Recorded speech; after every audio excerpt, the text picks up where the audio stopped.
Hello, everyone, and welcome to another episode of Tell Your Story. I'm your host, Todd Nesloni, the Director of Culture and Strategic Leadership for TEPSA. And each week I look to bring you a different guest who has encouraged, inspired, or challenged me in one way or another and invite them on to tell a piece of their story in hopes that it inspires you to tell some of yours. I am so extremely thrilled to have my good friend Gerry Brooks on with me today. Gerry, tell everybody a little about who you are and I mean, if they don't already know you anyway. Well, I'm Gerry Brooks. I live in Lexington, Kentucky, and I've been in education for 27 years, 14 of it in administration. And 4 years ago, I accidentally put a video up that went viral. And from there, it's just kind of exploded to about 2 million followers on social media platforms. And so most people know me from that aspect of humorous videos on social media. Well, and then I'm so glad we're able to chat because I think one of the biggest things is it's Gerry Brooks, not Gerry. Yeah, my mother did that. She didn't want Yankee saying Gary, so she refused to use an A, so she used an E, and it's haunted me ever since. But I go by both. My district calls me Gary Jerry because you can't, even though you've been corrected, you can look at it, you'll still say it. So I go by both, but it is Gary. I'm sure. Well, before we talk about all the viral stuff, I'd love to know, you've been in education for over a decade or over a couple decades now. And thinking back and to when you were growing up, was education in your path? Like, did you see yourself being a teacher? Oh, yeah. Yeah. I mean, I think most teachers are that way. Everything that I did, babysitting, high school, I did YMCA camps and summer camps, and in college, I taught swim lessons, and over the summer, I would go to a camp where, they would have kids from second grade to high school come. And so I think you kind of set yourself up for that. Mine was kind of a combination of that and leadership, because I ended up generally taking on a leadership role in whatever that type of position was. So, I kind of had that, both of that going up all the way through high school and college, always in a teaching frame, in a teaching position. Oftentimes taking on the leadership of teaching the teachers. And so I just think it was a natural, and I think most people find that I think you either love it or you don't. So when you took that leap then from being a classroom teacher to an administrator, was that, I mean, did you feel it coming on? Like, were you ready for it? Or was it kind of like one of those where it opened, so I applied? And Well, I think that you always need to think about where you're going to be the most effective. And I challenge all teachers to be able to say that if you've got a giftedness in reading, then you may not be sharing your giftedness with 25 kids. You could be sharing it with an entire school. And so I just think as I went through and dealt with different administration and saw the struggles that teachers were having and my own struggles and celebrations, that was just kind of a natural progression. I felt like I could go from really affecting 25 kids and helping a grade level to really and truly affecting entire school. And so I just think it was a natural progression to be able to say, I do have a giftedness in both teaching and in administration. And so it was just a natural progression to move that way. Now, how did that lead to you having this idea of, I'm just going to make this video of me doing something silly or talking about something? And how did it get to that? Well, it was an accident. It really was not on purpose at all. It's really a testament to social media and the way it works. I think people think they can be social media stars, and it's just not that easy. It was a complete accident. I just put a video up over Christmas on my own personal Facebook page, and I have a niece. I was sending them to different people, to the staff sometimes, and she said, you need to put that up there on your Facebook, and threw it up there, and it ended up getting about 5 million views. And so from there, I had to move from the normal Facebook account to the personality account or whatever they call it. And it's just exploded. I just kept putting videos up, and it kept growing and growing and growing. So it was an absolute accident. But it's been a huge blessing because I'm able to, bring humor to the situations I'm in and we're in. It's just been a great blessing. Well, and what's so funny is you have such a big personality in those videos, and you're silly, and the things you come up with are so many things that educators are thinking in their head but aren't always saying. And do you ever run into people, because sometimes what happens is when we create these personas of ourselves, like for me, when I present on stage or when I'm in a video, I'm very boisterous, I'm very active. And then as soon as I come off the stage, I'm very reserved, I'm very calm. And people are like, well, what's going on? I'm like, well, I give you all the energy, but then I have to then refuel. Do you find yourself also running into people, they're like, okay, it's Gerry Brooks, like, be funny. And you're like, okay, I'm not funny all the time. I mean, it's a stress, and you know too. That's not my personality. Mhm. And even getting up and speaking, I love it. I do believe it's a gift that I have. But I'm much more of an extroverted introvert. You know, if I Mhm. was in a crowd, I would much rather sit in the back and observe than be up on stage. But you know, fortunately, where I am in my life right now, that's not an option. Yeah. And so it's just one of those things that you kind of have to balance. Mhm. You know, when I walk off the stage, I'm okay to go. You know, people will say, "Come eat dinner with us," and I'm like, "This is my downtime." It's just one of those things, and I'm not. You know, my humor. You see my humor all throughout, but you know, Mhm. humor is not a nonstop. You know, you can't be Jim Carrey all the Right. time. And so I do get amazed when somebody will say something funny because you know it takes a long time to think about what I'm going to do on a video. I can't just pop up with it. So you know, I have that sarcastic type personality, and you know, people see that. But you know, at school we're a business. Mhm. We don't walk around the hallways doing cartwheels and handing out balloons. Yep. It's, you know, what you see on Facebook is a persona, you know, a life size persona of what we deal with on a daily basis. And then, you know, when people come and see me speak, I think they're expecting that the entire time, and I kind of do accommodation, and so they walk away encouraged, and they see, you know, this personality combined with the personality on Facebook.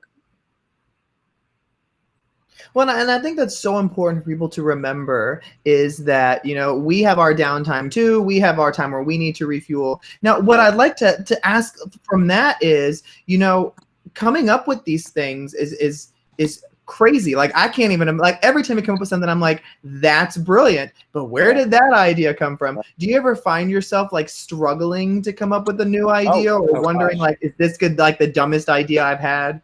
That's the biggest stress. And you know, I always think about like Taylor Swift and those band people that come up with a hit, and then how do they get the next one? Mhm. It's extremely stressful. You know, knowing what's going to be a huge hit and blow up, and you're excited about it, and then you put something out there that's not quite funny. So, and you know, again, this is my third year doing this. A lot of the things that we go through that are humorous happen all the time, but yet Yeah. I've already talked about them. Yeah. So it's really, you know, it's really the idea of coming up with what's new, what's fresh, Mhm. looking on other people's Instagram, social media, seeing what's going on. But it does get really hard because you know, if you force something, and you know, I work with a social media agent. I'm not sure if you do or not, but you know, a lot of times when you get to a point where you've got a certain amount of followers, and a lot of times he'll push me. Do you have a video? Do you have a video? And I'm like, no, I'm not going to push it because when I've tried to push one out there, it ends up not being funny. So he'll go back and pull one.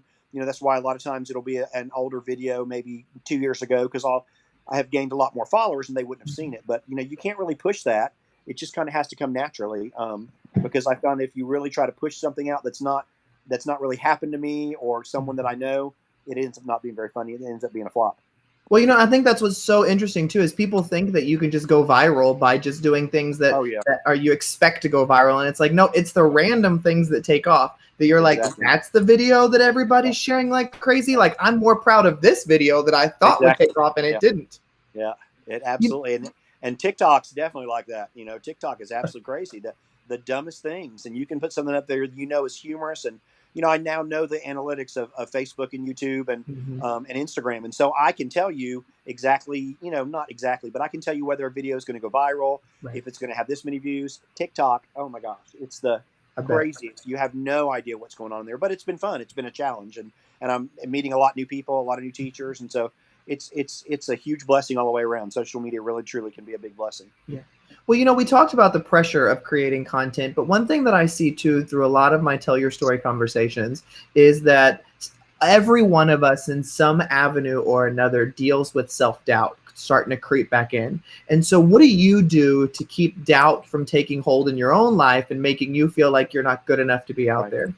Well, I'm glad you asked, because here's the concern I have with a lot of the friends, because you know the blessing, like meeting you and meeting, you know, Hope and Wade and all these Mhm. people that are on social media. I made the commitment early on that it would not be my life. I would not. I don't consider myself an influencer. I don't Right. check my. You know, I have a friend that checks it every day. How many followers does she have? How many followers did she lose? And that's overwhelming because people get fickle. People move and go. I a long time ago decided that I did not want it to be my financial income.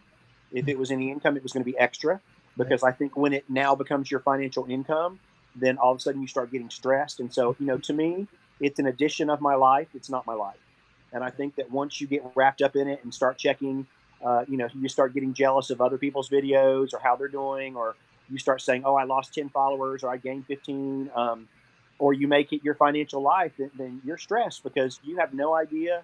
I mean, look at Vine. Vine disappeared, and TikTok's not going to be there for long. Right. And so all these people that are all excited about this and they're making it, and people are quitting jobs, and I'm going to do this, and that's great for them. But I just made a commitment a long time ago. This would not be my life.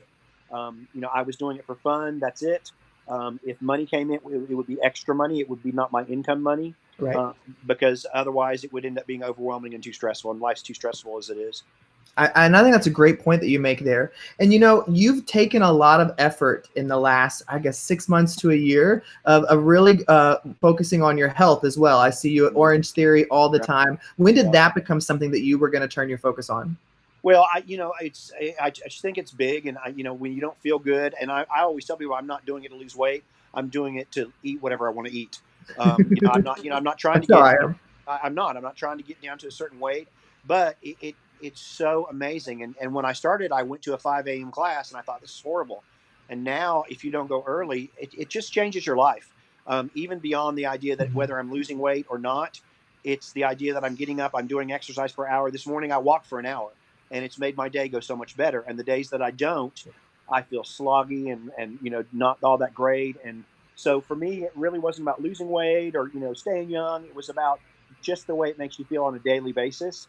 And I always challenge people, if you can just do 30 minutes, get outside and walk for 30 minutes, and you will see a huge difference in the way you feel for the rest of the day. Have you done something with your health that you were like, that did not work for me? Like that was not my thing? Yeah, everything. Orangetheory's been the only, and I don't want to push Orangetheory. I'm not getting paid by them, but Orangetheory's been the only thing. It really and truly has been the only thing I've been able to stick with. I love it because you get to see how you're doing, and it projects your calories up on a screen with everybody else's. And to me, I'm very competitive in that nature. And so, I really work to be the, number 1 or 2 in the class. Plus, I've got a lot of teacher friends. So, we go together. So it has been the only thing that I've been able to stay with. Everything else I'm really, and I hate it. I mean, I'll tell you, I absolutely hate it. Yeah. I get there and they get mad at me because I complain, and I love it when I'm done with it. But I'm not an exercise person. I don't like doing any of that. But it's a real big social thing, and I like the competition of it. It lets me see how I'm doing compared to day to day. So it's been the only thing I've been able to stick with that's really made me feel on a day to day basis, just better in overall health. So now with the so many gyms being closed and things like this, how are you able to maintain? Well, good thing you asked. Orangetheory actually has their band, and it's to your app, and so you can go on and log it in, and you can it shows you the calories and the splat points that you get, and so it's been great too. Because then I'll message in Michaela's at Orangetheory and all these people, and we compare what we did for the day. And so they also have a live. My wife does they have a live one in the morning at 10 o'clock. And so she'll go on with the actual coaches that are there, and we will go on and see that. But the bands work at home with your phone. So I can walk for an hour outside. It shows me how many calories I burned. It shows me if my heart rate is a certain place. And so it's not the same because it's not coaching. It's definitely not the social end of it, but it still helped in knowing. And the social end that I can text what I did with my friends. Have you done this? Look what I did. It's amazing. It really is. That kind of reminds me of back in the day when so many people had Fitbits and they would all be watching, they would form like groups and watch like how many people were steps and things like that. So for me, I'm the same way. I've got to have that competitiveness and that feel. I've got to go to classes and things like that, because if I do it on my own, I'm never going to stick with it. And everybody, it's a very personal situation. Everybody goes at the same times, and the same coaches. And so and then all the coaches are on Instagram. I mean, it really is a big family, unlike anything I've ever seen. So it's just been helpful to be able to get up and do something every day, and just get yourself going. Now, I want to switch over real quick and talk about, you mentioned feeling like a family, and so I wanted to kind of shift gears a little bit. Your own family, you've got your own, you've got your wife, you've got children, all those things. How has this notoriety affected them? Well, they don't like it. My kids don't like it. I bet. They don't think I'm as funny, but their friends do, and so that's very helpful. That my daughter is a speech path. So she's in the schools, and everybody knows me there, and so that's been nice with her. My son, when he was in school, he's a PA. All of his colleagues had teacher parents and superintendent parents. So it's nice, but their friends appreciate it a lot more than they do. Yeah, I bet. They're just, it's dad. They roll their eyes and they get embarrassed, and they But it also is great when they will message me and my son will say, "Hey, I was with somebody in the emergency room and they were a teacher, and I asked them about them, and it's an open door for him to be able to have a conversation with." So it's different. My wife was an educator, so all of her friends know and follow, and she gets all that. So it's a family thing, but they see it like any other dad. They roll their eyes and say, "You're silly," and they don't think I'm near as funny as anybody else does. I So, bet. It's that typical parent-child relationship of absolutely. you're Yep. never funny to the people that you live with. Absolutely. I love to be able to see on Instagram, like when one of the celebrities like Rob Lowe Yeah. and see his kids. That's exactly what mine do. They roll their eyes at everything. They think everything's stupid. It's great. So it's just a parent. Well, and we're in these really uncertain times right now. We've got so many people in self-isolation. We've got all this uncertainty. How are you dealing with this upheaval in the way our lives are right now? Right. Well, it's been really helpful in joining TikTok. I was able to jump in with a whole bunch of, with a group of 12 Instagram friends that are on Uh-huh. TikTok, and we communicate daily. And so it's nice to be able to talk with them. And then I was able to get into a big, huge Schoolhouse Rock TikTok. And so there's hundreds of teachers that I can communicate that way. We are on our second week. We had a week of nothing. This week they're considering a snow week, but the teachers were there getting everything ready. Right. So I've been able to help them get packets ready. This week we'll pass them out. So I've not been in that point where it's isolation. I don't get to see anybody. Mm-hmm. But even if I was, I would still feel very connected because of doing this, doing Hope and Wades, talking with people, texting friends. I know we're away from each other, but we are in a world where you don't have to be sitting right next to somebody to socialize. And so I think we've been very lucky with that to be able to see on social media. I love when someone says, "Oh, I feel like you're my best friend." It's because they're seeing what I'm doing every day. Yeah. And so if you're on social media, you may miss your friends, but you're seeing what they're doing every day. So I think we are lucky in that aspect, that if you're in isolation or you're at home or you're 14 days or you're shelter in place, you at least have the ability to be able to get on the internet, see your friends, talk to them. And we're very lucky in that aspect. Probably the only thing we're lucky about in this situation, but we can be right there with our friends. Well, if we've got educators who are listening today that are struggling or are dealing with some schools I know have already announced they're not coming back this year, what advice would you have to educators who may be listening today? Well, I would say that the ones that are doing NTI, I don't know if y'all call it that. We call it non-traditional instruction. Okay. Yeah. In other words, we are still teaching and the teachers are still working, but the kids are at home, and so it's either online or it's with packets. And I have seen so many things on social media where parents are going, "My child is waiting by the computer to hear from their teacher." And so I would encourage all these teachers that if you are online with classes, or if your students are checking in on Quizlet or whatever it is, go and talk to them, message them. I talked to a good friend of mine. He's a teacher, and I said, "What are you going to do?" He said, "I don't know." And I said, "Well, you've got 25 kids. If you spent 3 minutes with every one of those kids, you'd have 4 or 5 hours of things to do. Call them." Our teachers are getting paid, and so I think they need to be on the phone, on the internet, sending text messages, writing letters, writing postcards. This is a different opportunity, because when you're in a classroom with 25 kids, you got 25 kids. Now you're talking about one-on-one. And so you're one-on-one with every single child, and you're being paid for a 7-hour day. Mm-hmm. And so I would encourage them, use this to build relationships with parents, with students, and get on there. And I don't know the idea that they're out for the rest of the year. Are those schools out and they're not doing any instruction? See, I don't even know how the instruction piece is working. I just know like Virginia announced that they're not coming back to the school year. Yeah, so I was wondering, are they doing like a lot of schools are, where they're going to continue instruction, or they're like extended summer? I don't know. Yeah.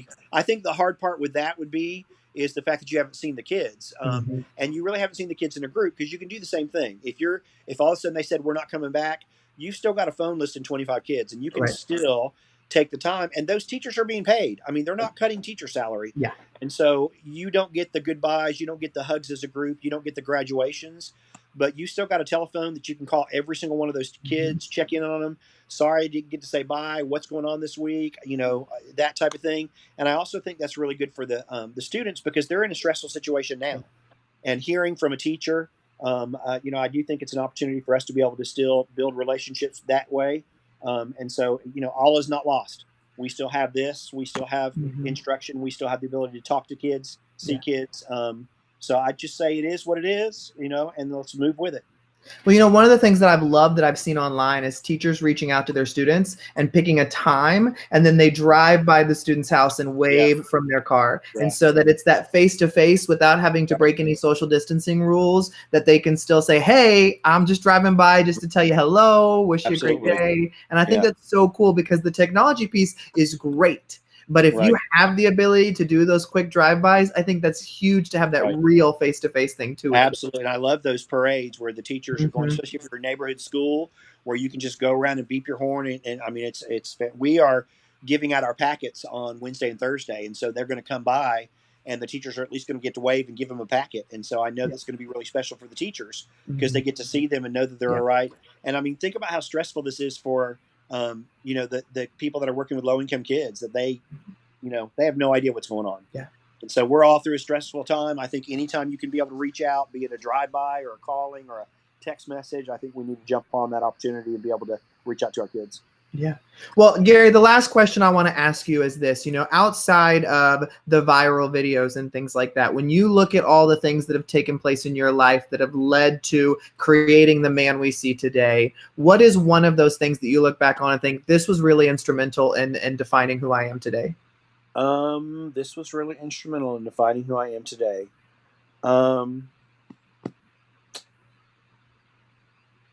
I think it was my position when I got my assistant position. I should have not gotten the position that I got. A friend really pushed for it. I should not have been hired where I was as the assistant principal, and the principal took a chance, and it was actually should have been my friend's job, and she gave it up and said, you take it and I'll be able to do it when you leave. And so, it was a situation where I was, should not have been hired, shouldn't have had that opportunity. And I had a great friend step away, and I had a principal that said, we're willing to take a risk on you. That was my first year, my only year as assistant. I moved to a principal next year. She took the assistant principal position. It all worked out. But I think if it had not been for those two people, the principal taking a risk and my friend saying, you need this position, then my life would have been definitely different. That's powerful. Well, Gerry, I thank you so much for coming on with me today and sharing some minutes and telling some pieces of your story. I appreciate you and the work you do so much. You bring so much joy to people. But what I love about you is outside of the online persona, you are just a really great guy. So thank you so much for coming on. I appreciate it anytime. And if anybody needs me, just message me on Facebook and I'll be praying for everybody. Thanks so much for your time. And thank you everybody for listening or watching another episode of Tell Your Story. Remember, you can check out past episodes on iTunes, SoundCloud, Spotify, my YouTube channel, wherever you want to go. The episodes are there. Thank you so much for joining this conversation with Gerry, and I hope that it has inspired you to get out there and tell your story because every story matters. All right.